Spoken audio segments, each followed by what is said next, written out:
Recording in progress. Good morning, good morning.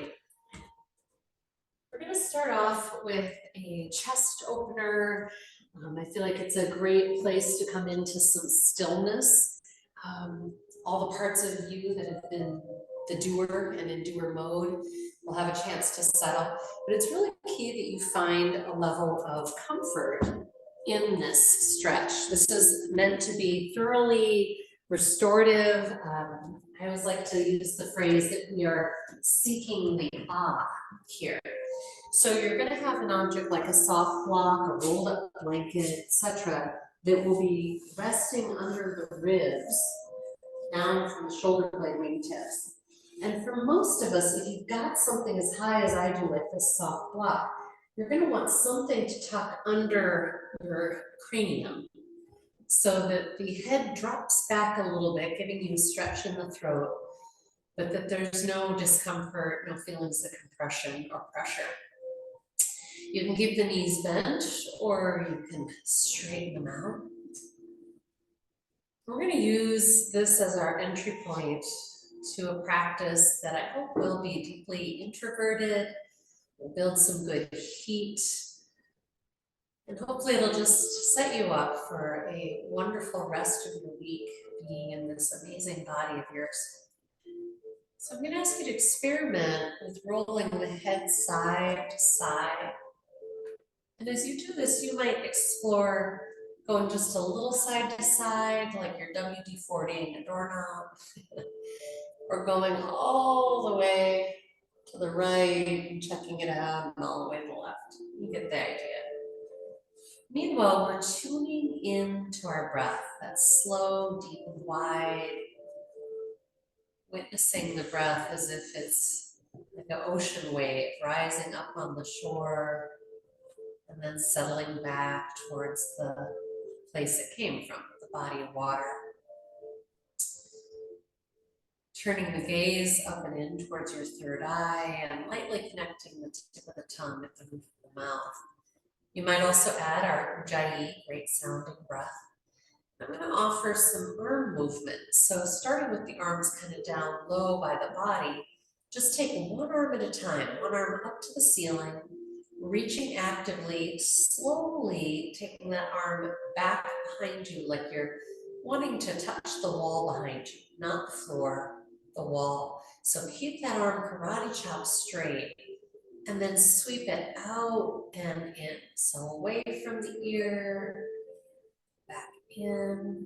Nice slow movements so that you can really witness what's happening around that shoulder blade. I hope you're feeling some beautiful kind of lubrication and release of tight bits.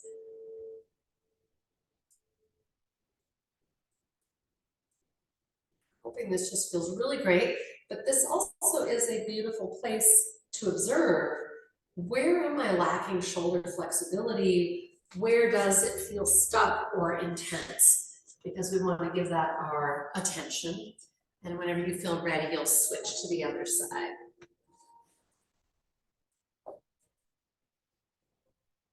Breathing, pulsing that arm. Sometimes I like to bring the arm in towards the ear and then rotate the face away. And I find I just get that extra bit of opening up through that kind of shoulder girdle where people often complain that they are tight, sore, and so on. Yeah, so I'm curious, with what kind of energy did you arrive today? I know it's kind of gray and damp. How many of you are feeling kind of low energy? Give me a little waggle of your fingers. Okay, yeah. And that's coming from a few of you who I know would be kind of higher energy people. How many of you are feeling just sort of mid-energy? All right, anybody feeling zippy? Not yet, okay. And I'm not promising you will by the time we leave. Like I said, in general, I've been really focusing on trying to kind of slow our systems down a little bit because we've, in general, been in such doer mode with the autumn. So if being in this basic position is still feeling good, by all means, stay a little while. Otherwise, roll off by coming to the side. So you want to rotate to the side so that you're not lifting your head, directly up.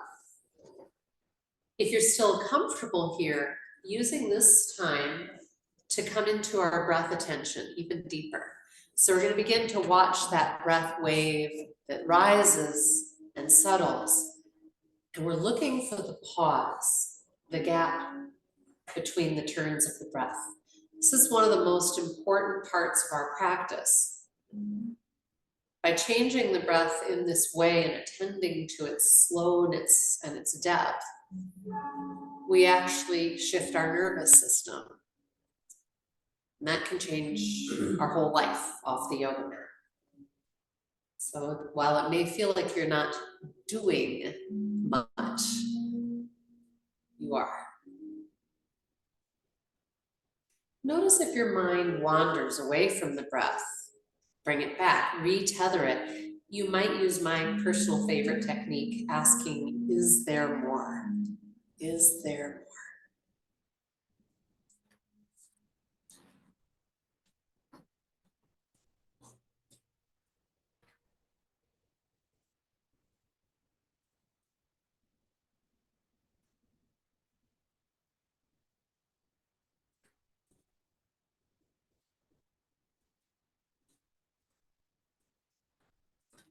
And I often notice as I give my attention to the breath, often things in my body will change. Like all of a sudden, I'll just feel a bigger inhale come over me. Maybe a very natural sighing breath will happen. That can feel quite marvelous.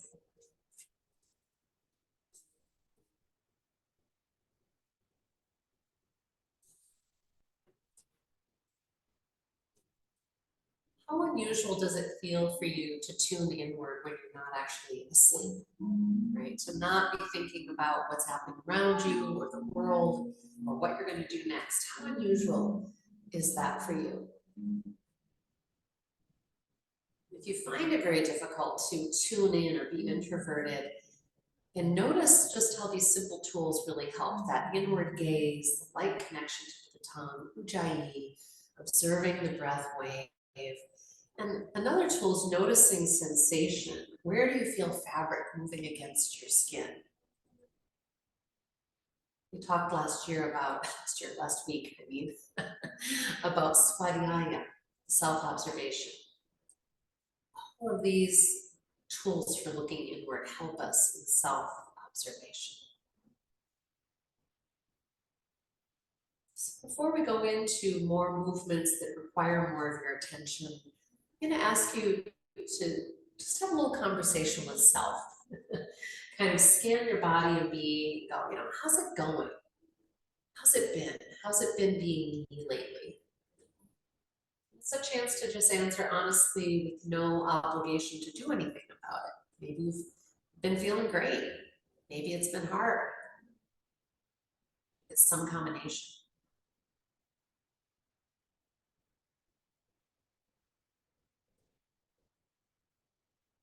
If you received some answers from your body and being, please thank it, acknowledge that communication. Because that's actually very powerful that you can hear that and your body can respond. So when you're ready, you'll rotate to the side and come off your object if you haven't already, so that we'll all be just flat on our backs. And our first action will be to notice, am I comfortable flat with my legs straight? If I'm feeling low back intensity, I can always adjust by bending the knees. And we're going to come into compression and expansion breathing. We're going to really wake up our core.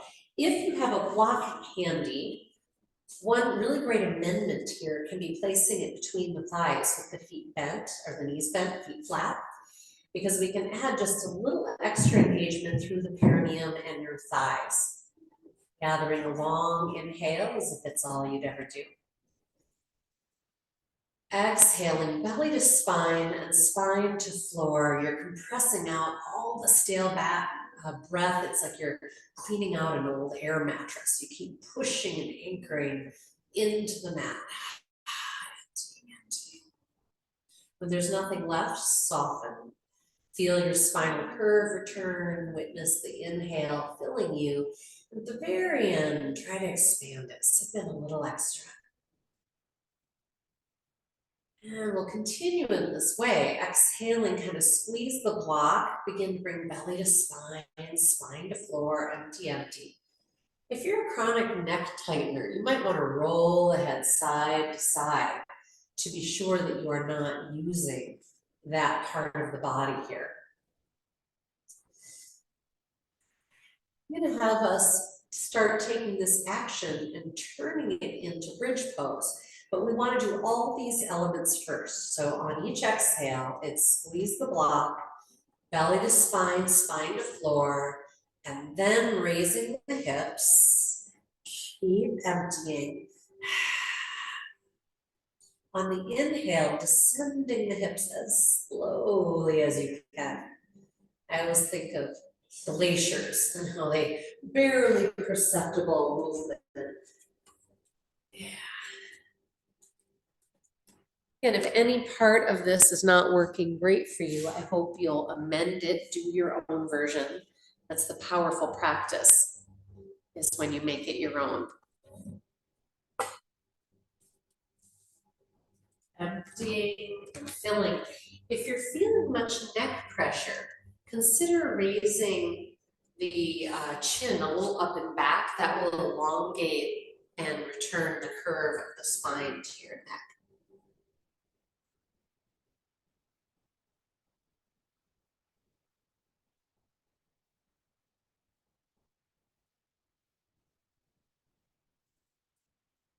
I'm hoping you're feeling a great bit of anchoring through the entire footbed. Hoping you're feeling the inner thigh, pelvic floor. That's where we contract as if we're trying to cut off the flow of urine. And these are all a huge part of our balance and our core strength, waking up these muscles. And of course, if you ever feel like you're about to hamstring cramp, you want to stop, give that leg a chance to straighten and come back. Otherwise, let's do 3 more just like this. Deep mental attention on all the sensation that accompanies this experience. Exhaling, rising, inhaling, descending. That's super important. That descent, controlled descent, is working your posterior kinetic chain. In other words, your back body. And that kinetic chain is a huge part of actually what allows us to stand really upright, to catch ourselves if we're about to fall, and to lift heavy things. You know, so if you're out there doing some garden cleanup, this will help you use the right muscles. The last time you come on down, go ahead and remove the block, and we're going to come into happy baby. So we're going to create a nice opposite position by bringing the knees towards us and wide. And you might clasp the ankles, the big toes, the blades of the feet, or placing a strap or scarf across the arches of the feet. And I find that to be really useful because it often allows us to get that deeper hip stretch without any shoulder shrugging and so on.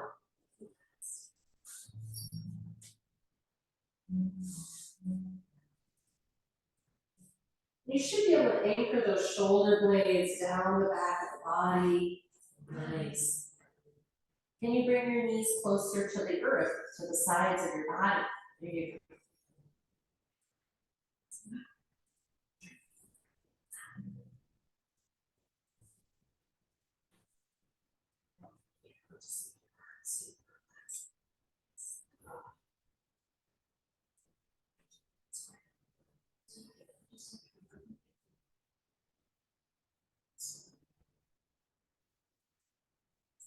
Take your knees wider. A lot of times that will give you a hip stretch that's different. And then the big change agent always is the breath. Inhaling, press the breath down into those hips. On the exhale, at some point, you can bring the feet together. If you're using a strap, just bring the ends of the strap in together and at the center body. Otherwise, if you're using the hands on the feet, you just bring them in that way. And pulling the feet towards you, kind of down towards your butt or belly. Again, neck remaining soft. We're gonna play with some half straddle because I think most of us are pretty tight in quads, hams, some combination, IT band, you name it. This is a wonderful way to explore it. So I'm gonna bring my hands in behind my knee pits, as we call them for fun. And I'm just gonna let one foot keep hanging by the butt while I use my other hand to support the other leg in straightening. That's why I call it half straddle. Yeah, and keeping the head and neck relaxed on the floor and slowly switching back and forth. So as you can see, I'm using my elbow on the floor, and that's wonderful because then my upper body is really doing very little. I've just got my hand behind my knee. You can even move it up higher to behind the thigh if you feel like you're kind of having to reach. So this is meant to be very easeful, a nice core support down into the earth. And then let's play with pointing, flexing, rolling through the ankle. Yeah, so can you get your leg completely straight? If you're not sure, bend it a little and then kind of push and kick through the heel. Oh, yeah, feel that quadricep fire up. And we're really working with partnering muscle groups. Unfortunately, it's really easy to have our partner groups get out of balance. One thing's too tight and bossy, the other's too weak and not doing its job. All right, we're gonna bring the legs back in, so just kind of relax the knees, bend them in, and then plant the feet for bridge pose again, because we're gonna do bridge pose with foot hover. Really important that your feet aren't too wide, because it'll actually make this harder to keep your alignment and do good work. We're going to raise the hips up again, and you can have arms however you like. I like doing this sort of bent elbow thing where I've just got my upper arm on the floor and I work my shoulder blades in. That's going to help protect your cervical spine. And when in doubt, bring your feet close enough together, maybe all the way together, check it out, until you feel you can raise one foot about an inch off the floor without the hip dropping. If it's dropping and you can't restabilize it, or if your back hurts, I have sometimes just kept my feet on the floor, but shifted my weight back and forth. And so doing that is what's going to, again, wake up the butt, hamstrings. Yeah. Again, when in doubt, move your feet closer if you feel like you can't get those hips to hold steady. And then notice, are you using your neck? I have to scan mine every time I do this, because otherwise I do use my neck.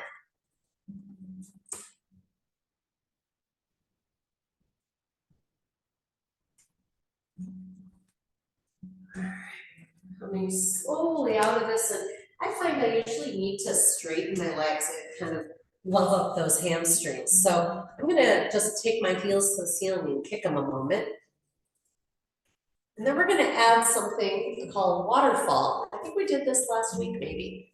I'm trying to remember, we did it recently. You're gonna plant your feet, you're gonna raise your hips and place the block under the sacral triangle. And first, we're just gonna hang out here, letting our low back kind of settle towards the floor. Remember, you don't want the block in the low back. It's at that kind of bony triangle right above the butt, or above the butt crack, really. All right, then to create waterfall at some point, you're bringing one knee into the belly, then the other, then straightening the legs up to the sky, and playing with pointing and flexing here. And so I don't know how many of you are as tight in the hamstrings as I am, but I feel quite a stretch just being here. But you can also play a little with slightly pulsing your feet towards the wall behind you. So you're just sort of bringing yourself into a deeper stretch and then relaxing it, pulsing back into that starting position.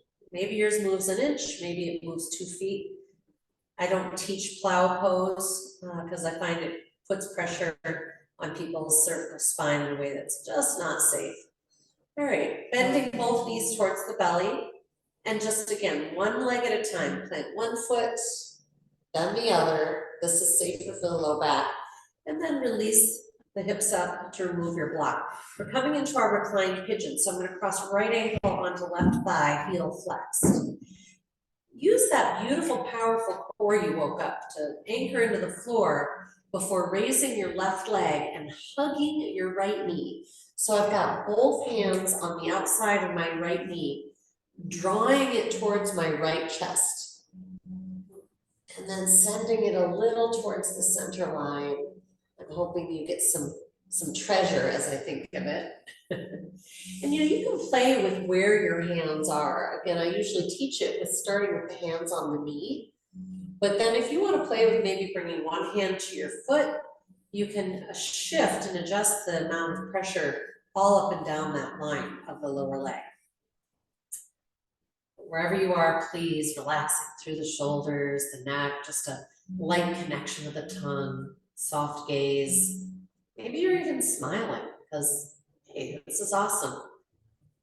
Sending breath in there, giving yourself a good hip massage. When you're ready to switch, you can replace the floor foot, and you might take your right leg and just do a little kick and release, kick and release. Yeah, and crossing left ankle onto right thigh. Nice core support downward as you raise your right leg and hug the left knee. And any little versions for you of where you want your hands to be. Sending things a little towards the right. Hello.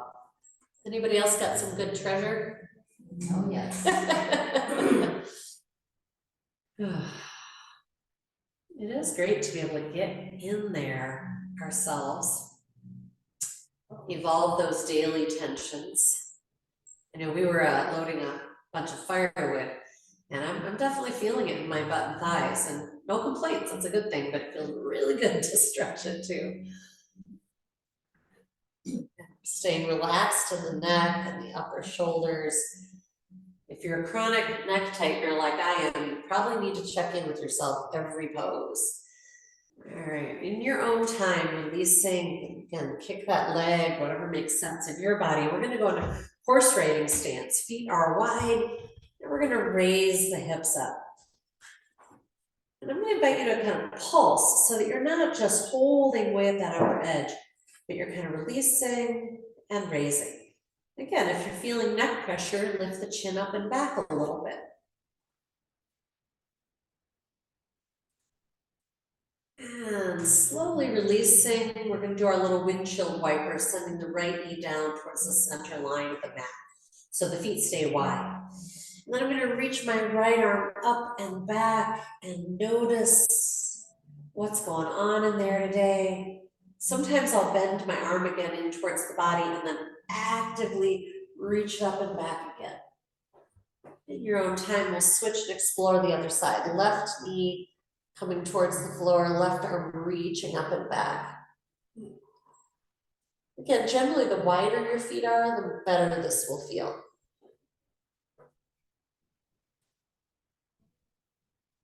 All right, slowly release, and last little pose here on our back body, bringing the soles of the feet together in a relaxed butterfly. And so for those first few moments, just inviting the knees to settle with gravity. You can always kind of flap your wings a little bit like a butterfly. Sometimes tightening muscles and then asking them to release makes a big difference. It's again like a little WD-40 action on them. We're gonna turn this into a strengthening exercise. So belly to spine, spine to floor, then raise your hips just an inch or so off the floor. This actually poses, they say it helps your golf game, but I would also suggest it really improves your balance. So soles of the feet touching together and then raising the hips just a little. And I'm hoping you feel that it really ignites that deep like inner thigh groin muscle. So this is a place where most of us are typically pretty weak.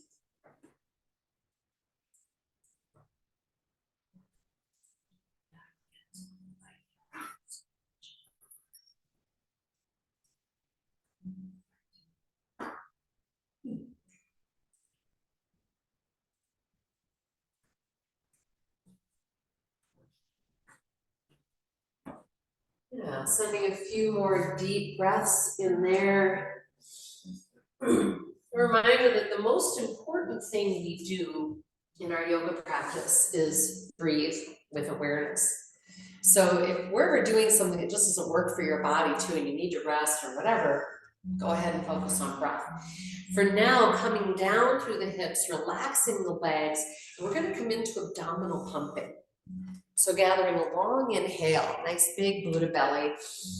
Exhale, empty the breath, and begin your pumping, drawing the belly in and pressing out.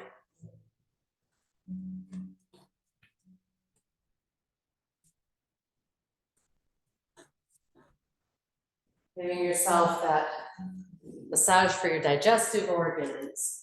You're affecting your liver, your kidneys, detoxification organs.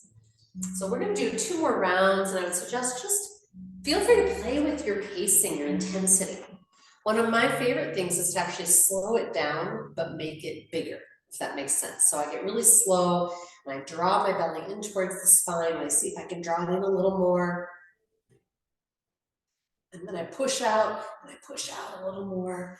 And I can often feel some pretty intense stretches and pulls through the diaphragm, xiphoid process, up into the sternum, into that mid-back.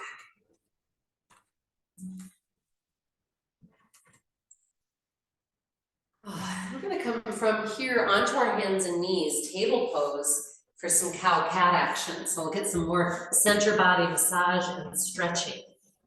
Intelligent hands, inhale and tilt the tailbone back and draw the heart forward. Is there more? Exhaling, tucking the tailbone, rounding up through the ribs, letting the head hang. Even give it a little wag left and right. Again, inhaling cow. Can you find that last little sip of inhale? Exhaling cat. So of course, this is to your timing. Everyone's different.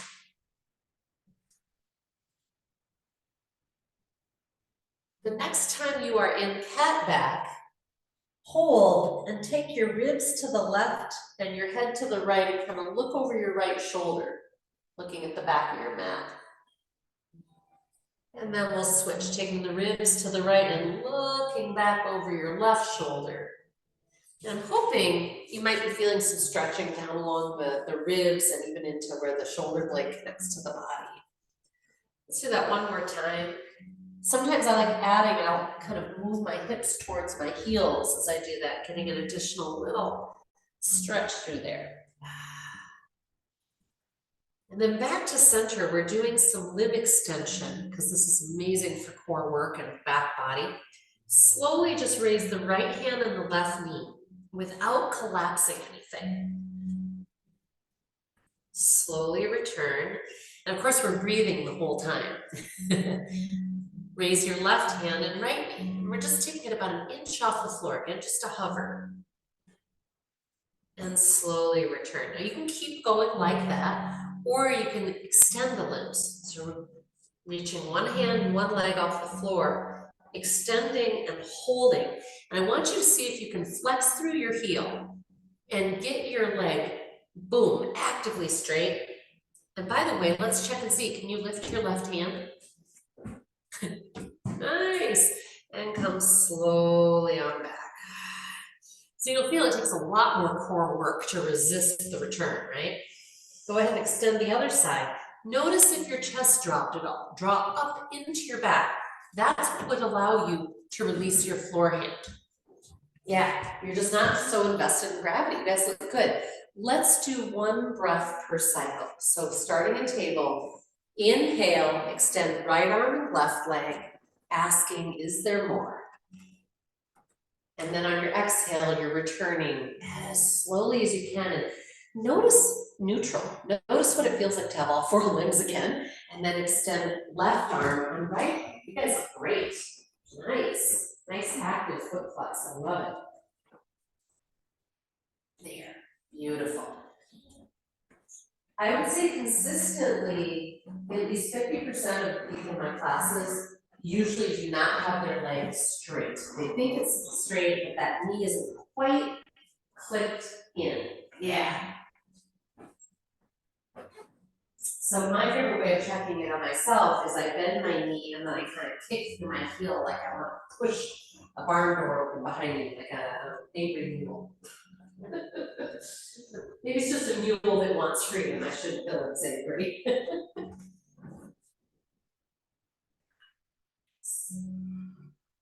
Again, flexing the toes downward or towards your shin often helps. You're probably ready to get off your wrists, aren't you? Yeah. Let's come on down to our belly when you're ready. Just sort of wiggle on down there. Little wiggle worm. All right, so you're resting on your forehead. If you've got glasses, you might want to take them off. And you're going to keep your arms out to a T position like so. Palms are facing the floor. And as you're ready, we're anchoring the pelvis. So what does that mean? I need to tuck my tailbone until I feel an anchoring of the hip bones and the pubic bone. Good. Then I'm just going to reach my arms out from my heart and bring them off the floor. I'm going to keep my head and chest on the floor and just breathe and notice probably a half a dozen breaths. You can always relax the arms to the floor and come back up again. Good. And ideally those arms are karate chop straight. Just see if there's anything beautiful, nice and then make sure the shoulders are sliding down the back. Yeah. And as we take this last breath in flight here, shoulder blade sandwich, see if it would feel good to raise your chest and head. Yeah, some of you might even enjoy patting the legs. And release. Press back to your child's pose. Plant the hands and press back. Taking those knees wide, let the hips settle back. If for any reason child's pose doesn't work for knees or ankles, you could also be in ragdoll on your feet. But in general, if you take your knees wide, this will make the pose much more enjoyable. You'll get a better low back stretch and so on. And letting breath rise and settle.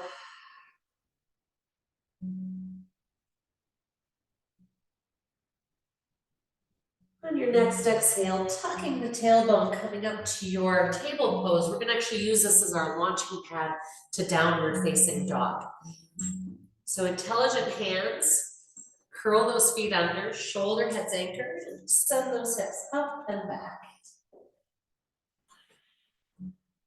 So again, if downward facing dog is ever just too much on your wrists or anything else, you could be playing with cow cat instead, or puppy stretch, right? Any of those are useful. I'm gonna bend my knees deeply and then wag my hips left and right. And I'm hoping you're getting what I'm getting, which is a great stretch all along that kind of armpit, lat muscle, and so on. Let's come into 3 silent breaths here. We haven't done that yet this morning. Let's kind of rewire our nervous system. Big inhale. Beautiful. Let that head hang. Let your cheeks get soft with gravity.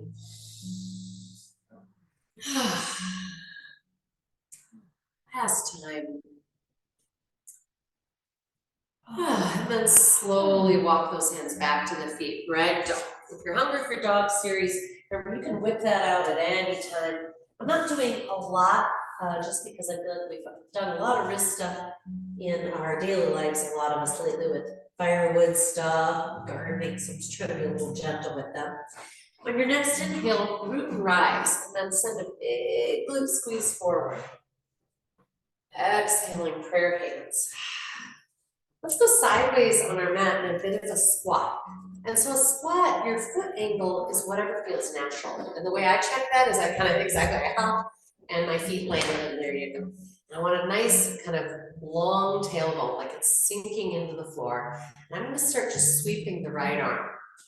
And I'm sweeping back and across. And if it feels good, let your head and neck follow. Let your shoulders move. So this is some pretty great spinal twisting, am I right?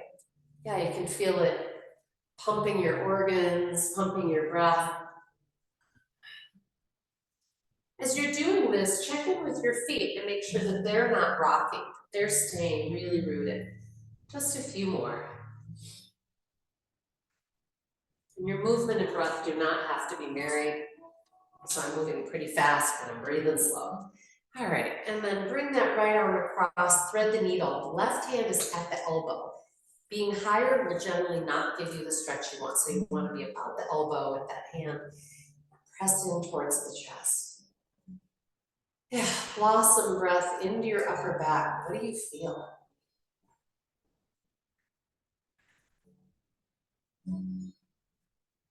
Sometimes I'll feel inspired to move my head. One little add-on I like in this pose is tilting down to the left a little bit, and I also kind of rotate my face towards the floor. And that might, again, accentuate that stretch down the side body. As you guys know, I like to get that stretch into that part of the body for shoulder health, among other things. And then let's just cross it up and away, and we'll spin it back. It's like you're winding up for a pitch. And spin it the other way. All right. And we'll play with our left side. So again, nice squat. One way to know that you're in a really good alignment in a squat is that I should feel, those same glute inner thigh muscles we were activating in our butterfly lift. Similarly here, if I've got my butt out behind me, I won't be able to feel those. So I want to make sure that pelvis is kind of tucked a little bit. And we'll begin swinging left arm back and then across. Again, this is just your own little journey, staying rooted through the feet, letting your head travel as much as you can, looking to the left and then the right. So this can be a little challenging with balance if you're letting your head move. All the more reason to keep thinking about your rootedness through that inner line of both feet. A few more. Breathing slow, deep and wide. And then pause with that left arm across, right hand on the elbow, press in. Is this side different? Breathing into your wings at the back. And maybe rotating your head to look down towards that left hand. Maybe tilting the left hand a little more.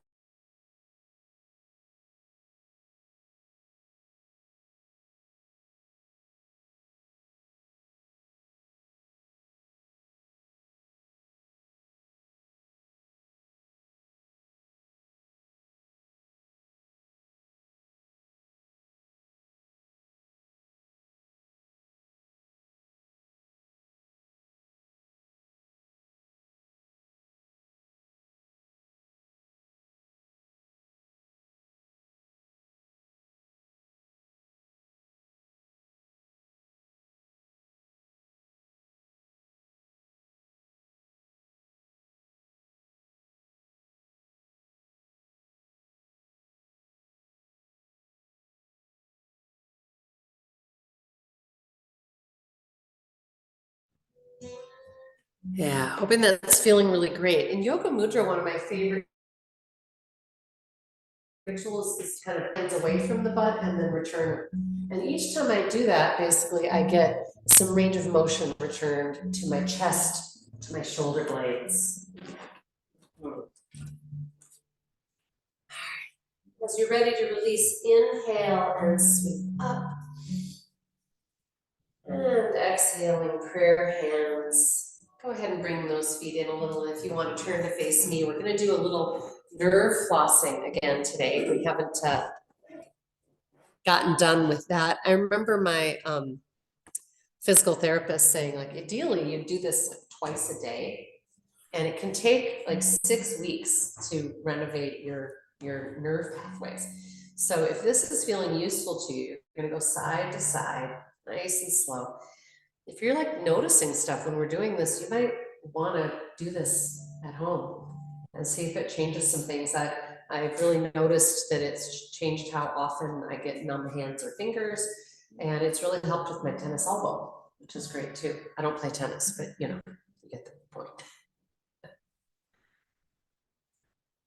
What do you notice as you do this? And again, with all of these nerve flossing, your goal is to keep the shoulders down and relaxed.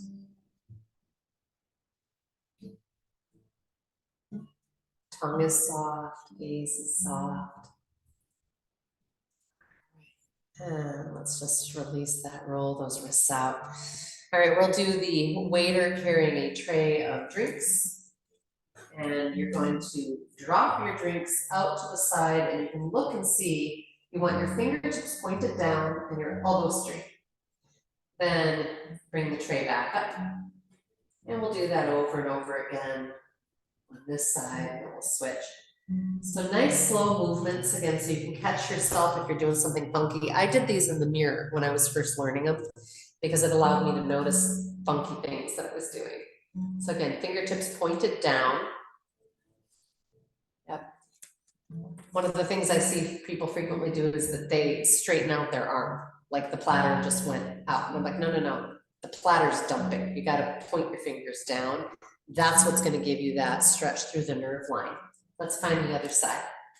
Got your tray, drinks, and then you're dumping. And again, when in doubt, look at your own alignment for the first few times. Where are your fingers? Are you feeling a stretch or a little bit of that nerve tingling? Is anybody not feeling it? Everybody's got some? Some, yeah. Are you feeling it? Yeah, good. All right, and then the last one, you've got your hand in front, and then you're bringing your fingers together behind you, and you're imagining that someone's putting a tip in there, a really nice, generous tip. So you want to make sure, get that arm straight, your fingertips are pointed together. What's that? She was handing the tip off. Oh, she was handing the tip off. And again, staying as relaxed as you can through the shoulder, the neck. So again, just opening the hand in front and then pinching those fingers together and cocking that wrist to go for the tip. And it's when I really straighten the arm that I feel the stretch right into those things that tend to contribute to, for me, to the tennis elbow for sure. Let's do the other side. And I've shared with you guys before that there is always the add-on of doing the head movement.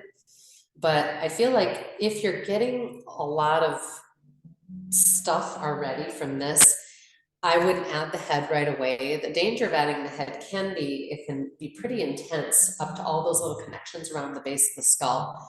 And we just want to make sure we're not overdoing for what our body's ready to receive yet.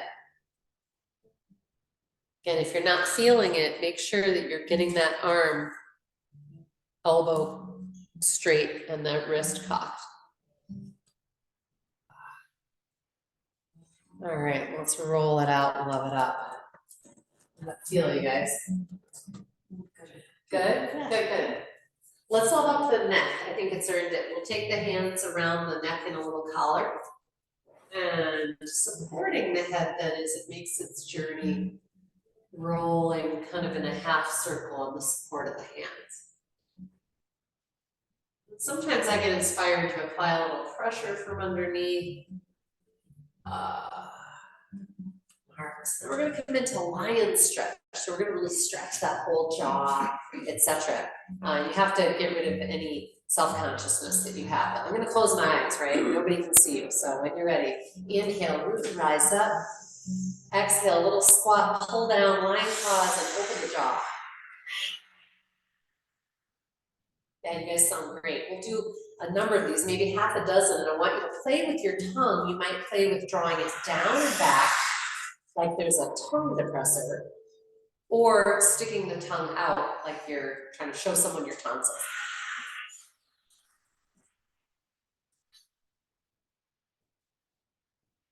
Sometimes you might need to swallow. That's a great sign that you actually released some stagnation and got tissue circulation happening through the throat.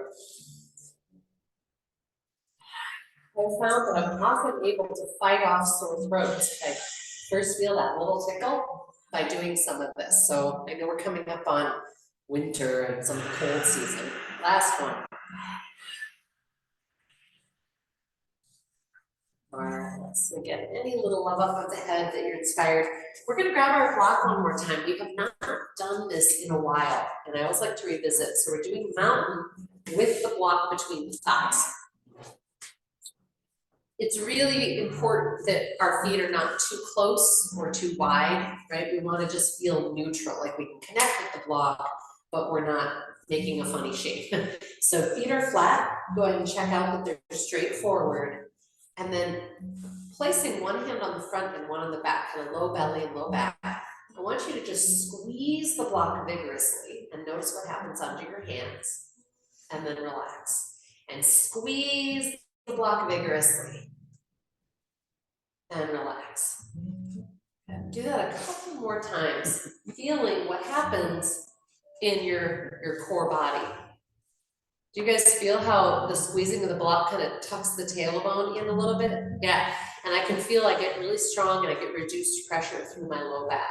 So really pushing into the earth, make sure those knees are straight. We're gonna hold that lower body as we inhale, sweep slowly up. And on the exhales, we're gonna flex the palms and sweep slowly down. It's like we're pushing two walls apart, staying soft in the neck. Good, keep that going, inhaling, sweeping up. Good, exhaling out and down. Now I want you to scan, because I talked about tucking, but I wanna make sure no one's hyper tucked. So just see what would feel powerful but neutral. See if like that right there feels a little more like strong but neutral. So you think, this is a subtle thing and it's gonna be different in each of our bodies. So I can't necessarily tell by looking at you what's gonna feel right. Yes. Again, it's really common that people don't have their legs actively straight. Power up those quads. Well, good. Pushing the floor away. Beautiful. Keep pushing the floor away. Keep pushing the floor away. We'll do a couple more rounds just like this. Slow, deep, and wide breath.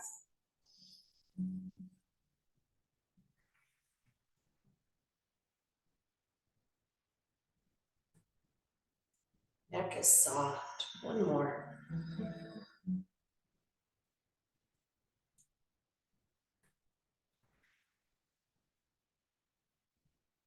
All right, so I'm hoping, I should have said it and I didn't, but I'm hoping you might have already added your perineum engagement, pelvic floor. Add that, get rid of the block, try to refine that sense of root and reach. Again, we're not just standing there letting gravity have us. Oh no, we are rooting and rising, jet airplane arms, inhaling, sweeping slowly out and up. Exhaling, prayer hands, and we'll lift our left knee in standing crane. So if you feel that you're kind of losing your balance, chalk to that inner line of the standing foot, really push in. And if you fall out, come back in when you're ready. Nice. I'm gonna ask you to straighten that leg in front of you, like you're kicking a wall in front of you. If your leg is low, fine. If it's high, whatever works. And then slowly bring it back into crescent lunge. And of course, this is a balancing pose. So know this, wobble around, and then let's make it stronger. Right hip bone back. Left hip bone forward. And so it's like you're feeling your inner thighs kind of squeeze. And then we're going to dip the left knee and rise up. Some of you will feel great to go really low. You'll feel like a nice stretch. Others you might feel it overdoes in your groin or hip flexors or your knee itself. Don't overdo. And then hold into whatever knee dip feels great. Reach those arms out from the heart and very minimally reach your heart forward and your chin up.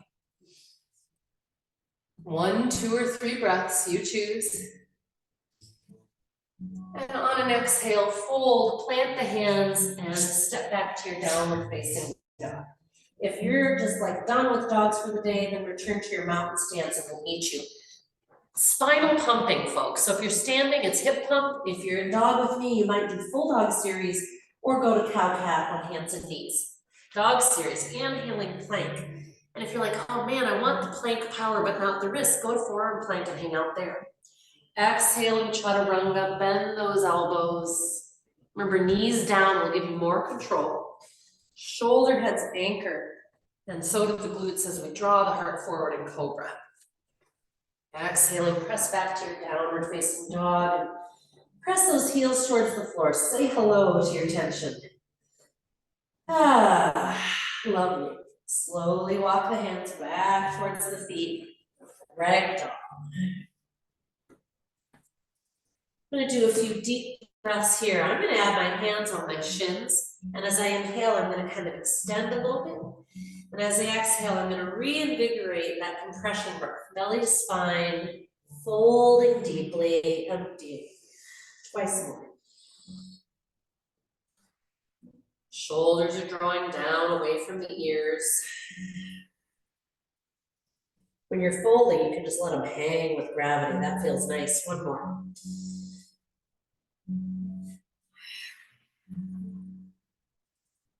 Inhaling, drop the butt into your chair, and then from there, root and rise. Exhaling, prayer hands. Notice, tune into your heart rate. What else you got going? All right, and if you have any foot injury or pain right now, you want to skip this, but otherwise, speaking of skipping, we're actually gonna hop. I want you to hop with me to the front of the mat, but I want you to take your time about it so you get in a good number of hops. You guys remember in previous winters how I all of a sudden think once more, I need to start jump roping. Well, here we are. Okay. All right, find your mountain and feel that heart rate. Imagine the block between the thighs, pelvic floor, the whole deal. Inhaling, sweeping out and up. Exhaling, prayer hands, right knee lifts, and we say hello to balancing on the left foot. If you're losing contact in the inner foot, it's usually that inner thigh and butt in that part that we've been waking up. Really push in there. And if you can, straighten that front leg or that bent leg that you're trying to push a wall or a door open. And then press back into your crescent lunge. Hands on hips is helpful for balance, and I think just being able to explore the knee dips and know that we can kind of come out anytime if we need to. We can use our hands. Yeah. Deeply curious, swadhyaya, self-observation. You know, when we're self-observing, we're not just observing sensation, we're also observing thoughts. So if you ever have thoughts like, oh, my stupid knees, or rah, rah, rah, notice that, because if you do it on the mat, you probably do it throughout the day too. And I like to encourage us all to find better conversations with our body, more generous, more compassionate, more appreciative, because they're amazing. And they're frankly doing their best. Find your knee dip, hold for 1, 2, or 3 breaths. Reach out, add that little heart lift and head lift. I'm not dropping my head back, I'm reaching my chin up. But if that's bothersome, keep the head neutral. One more big inhale. Exhaling, belly to spine, downward facing dog. See if you can reduce the swoosh, lift the foot rather than drag it. And find your sighing breath or whatever would feel good to you. Maybe you're wiggling hips. And maybe you want to just hold this pose because it's amazing. Otherwise, holding, resting, or flowing. Inhaling plank, knees or feet. If you're doing knees, try to relax the feet and make sure the hips are not swagging. You're nice and strong so that you can slowly bend the elbows and control your descent. No neck effort. Inhaling cobra, drawing that heart forward. If you want upward dog, come onto the feet and straighten the arms. Nice squeeze of those thighs. And downward facing dog. Beautiful. Notice what your body would like right now. Child's pose, maybe resting, holding downward dog. If you want a little more heart rate stuff, try hopping right here. See if you can kick your butt. If you go to do that and it's like launching your shoulders forward, that means you are not using enough core and backward pressure. Looking good, you guys. I love when I look out and everyone's doing something different. It's wonderful. All right, we're going to come onto our forearms for forearm plank, and everyone's in different positions, so get there however you want. Remember, if you're on your knees, you can just come down to your forearms to get that nice pelvic tuck. If you're on your belly, then you just come onto your forearms and make sure to squeeze those glutes a little before raising the hips, forearm plank. And you can do knees down. I have given myself such sore abdominal muscles that I felt like I'd done 1,000 sit-ups doing forearm plank on my knees. So it's very doable. Make sure you're not feeling any low back discomfort. And hey, if your hips feel like they're kind of high, experiment, see if you can lower them without it creating any discomfort in the back. And if it quivers and makes it harder, that's okay. Keep squeezing the inner thighs, by the way, just like we've been doing standing and in bridge. Adding that imaginary block here will up your core power by quite a lot. Hope you're feeling some good heat. Come out whenever you like and join me one more time in our airplane pose. Hands spreading out from the heart, reaching up off the floor, and notice what would feel just right here. Do you just want to do arms? Do you want to let the whole body take flight? Are you holding flight? Are you coming in and out? Let's do about a half a dozen more breaths. We're very actively waking up and strengthening our back line all across the upper arm and the upper back. And we're going to do a great shoulder stretch and reset in a moment. That should be a nice complement to this.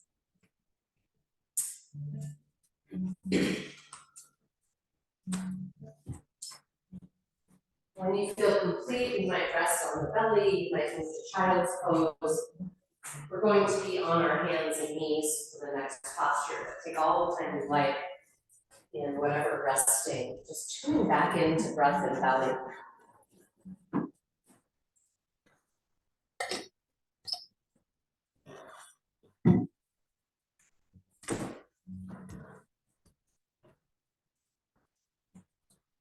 All right, so our little shoulder exercise is designed to create more mobility in the fascia, among other things, all right? And the fascia is that little, like if you have chicken and you go to remove the skin off of the meat, there's that white layer in between. We have that as well, and it's contiguous all over our whole body, including the head. So it's like an entire sheet covering us. I'm trying to think of another word, but it's very possible that if we haven't done full range of motion, which a lot of times people barely reach their arm over their head, things get sticky. That fascia gets sticky. It can even have literal adhesions, especially if you've had injury. So fascia can be an issue all over our body. We're just doing something today for the shoulders specifically. And so when we're doing our activity, most of us will feel something right in through here, okay?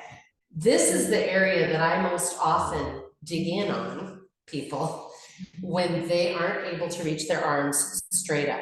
And I was one of those, by the way, before I started yoga. But I've even had people who basically had frozen shoulder, where we've gotten it to move by, in part, working through some of the mobility of these tissues. So it's worth doing, and it's kind of fun. I think it feels like a massage. Definitely worth noticing the differences side to side. Okay, so you're going to be on your hands and you're going to stay on one hand. I say this because often people try to come down onto both forearms. Don't.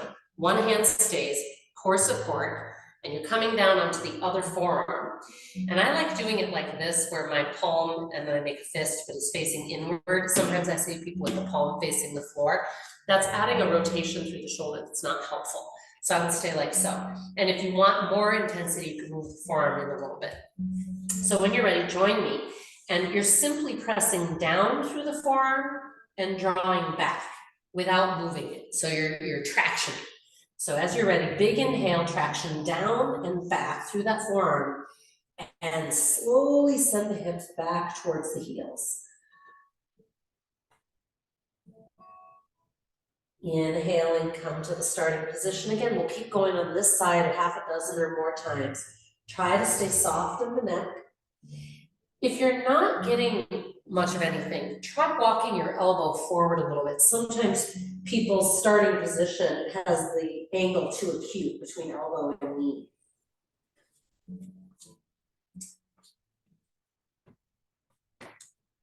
Anybody not feeling something? Feeling right? Stay on this hand. A little more control. Stretch through here. And then one of my favorite little things is the next time your hips are back, hold in that backward position and take a deep breath. And I'm hoping that it will bring additional stretch and evolution into those tissues. All right, when you feel ready, we'll switch. Again, please let me know if you're just not feeling much of it, or you're not sure if it's the right thing. And using breath, inhaling, we're tractioning as we then exhale and press back. And staying on your free hand, I think, is helpful. If you don't like it, you don't have to do it, but in general, I think it gives you a little more support and control. Because we want to stay in our core while we're doing this, by the way. You do not want to be kind of just collapsing with gravity.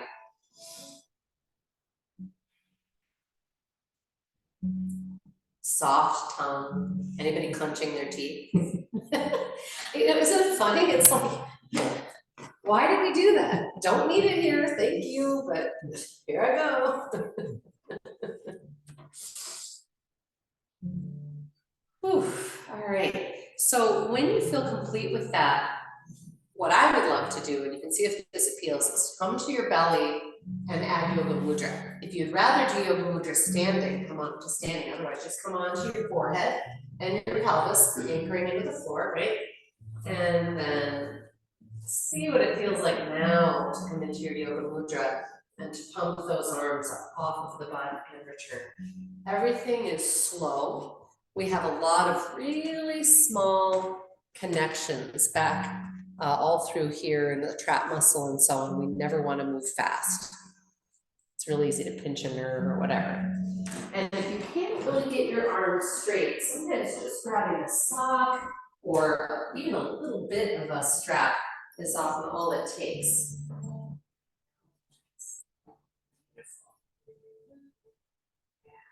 Keep pressing up when I touch. And you can always take your hands wider too. So the thing I love about the strap is you really get to kind of work with nuances. Oh, where's my edge? When you feel complete release, just relax on the belly, turn the head to one side. What do you notice? Now what's it like to be you?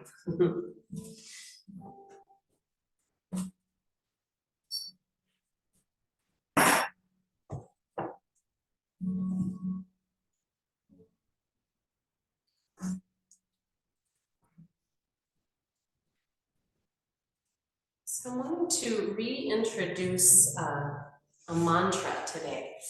And I'm not going to ask you to do it out loud with me, but I'm going to invite you, if you'd like, to repeat it in your own mind's eye. So I'll get kind of talking about that as you take time to, get a sip of water. I got it nice and warm in here today for you because I felt like that was the way to go. And we did some good warming practice, right? Even though this was not what you'd call a vigorous, fast-paced practice, we still upped our metabolism and heart rate and so on. So you get that good heat that comes from it. But still, you might want to replace a layer or have one nearby. And what's your preferred resting position? Do you want to do a little seated meditation? If so, always, we want our knees the same height as the hips or lower. We do not want the knees up above the hips. And I don't talk about this as often as I should, but it can be really nice if you grab a second block, you can tuck them under the outside of your thigh. And sometimes that just reduces feelings of like impingement through the hips or pressure on the ankles. If you would like to be on your belly, your back in corpse pose, you could, if you're at home, you could put your lower legs up on the sofa or an ottoman. You can go partway up the wall with your lower body. That can feel amazing. So I'm going to ask you to tune into your breath, and then I'll introduce the mantra. You could still have tip of the tongue, roof of the mouth if you'd like. You could have your eyes turned inward. Lovely points of introversion. And of course, you're just watching the breath rise and settle, breath wane. The mantra I'm reintroducing is Om Namah Shivaya. Now, we haven't done this together in quite a while, but it's a real favorite of mine. I do it a lot when I'm meditating. and it's always hard to translate these things, but they sort of say loosely translated, Om Namah Shivaya means I turn inward towards myself. And I feel like that's an appropriate mantra when we're working on shivaya, self-observation. It can be very difficult to pay attention to our inner world when there is so much asking for our attention. So have fun with this, and again, I will say it and then you might repeat it in your own mind after I've said it. And don't worry about getting it right, etc. You keep playing with it. That's why I have you doing it silently. So there's no self-consciousness, no tension. Gathering a nice long inhale. Om Namah Shivaya. Om Namah Shivaya. Om Namah Shivaya. Om Namah Shivaya. Om Namah Shivaya. Om Namah Shivaya. Om Namah Shivaya. Om Namah Shivaya. Om Namah Shivaya. Om Namah Shivaya. Om Namah Shivaya. Om Namah Shivaya. Om Namah Shivaya. Om Namah Shivaya. And we'll keep going. I'm going to offer a small adjustment if you'd like. As you're saying it to yourself in your head, you can move your tongue inside your mouth as if you were formulating the syllables. It's a little odd and a little interesting because, of course, you can't really make the syllables like you would when you speak them. So you're just moving the tongue as much as you can, as if. Om Namah Shivaya. Om Namah Shivaya. Om Namah Shivaya. Om Namah Shivaya. Om Namah Shivaya. Om Namah Shivaya. Om Namah Shivaya. Om Namah Shivaya.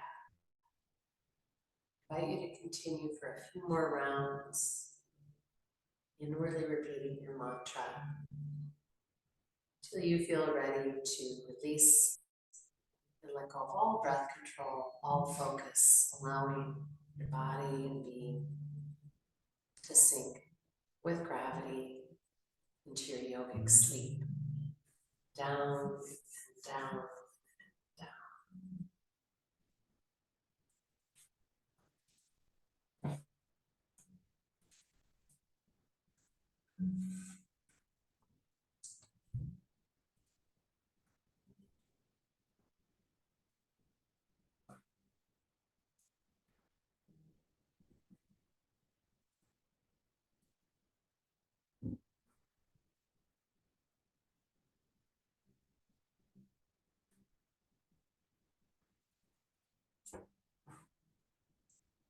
Is there any part of your body that is having a difficult time softening, sinking?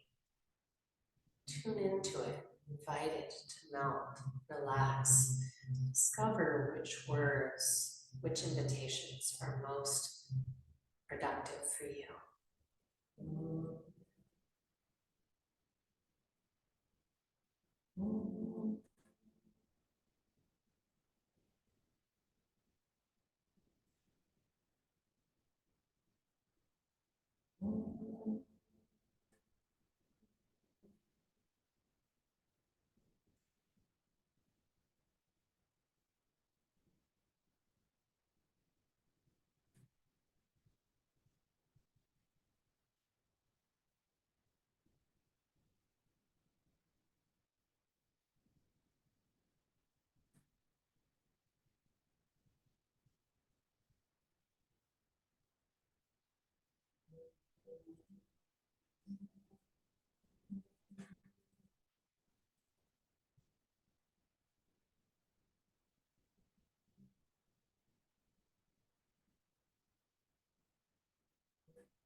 Slowly expand your breath, still staying deeply introverted.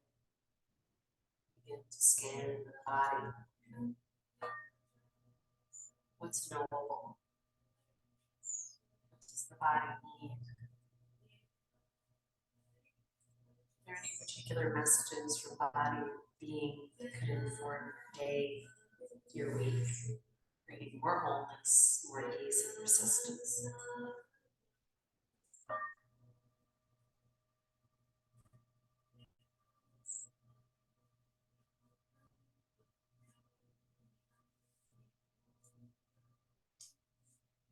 Om Shanti Shanti.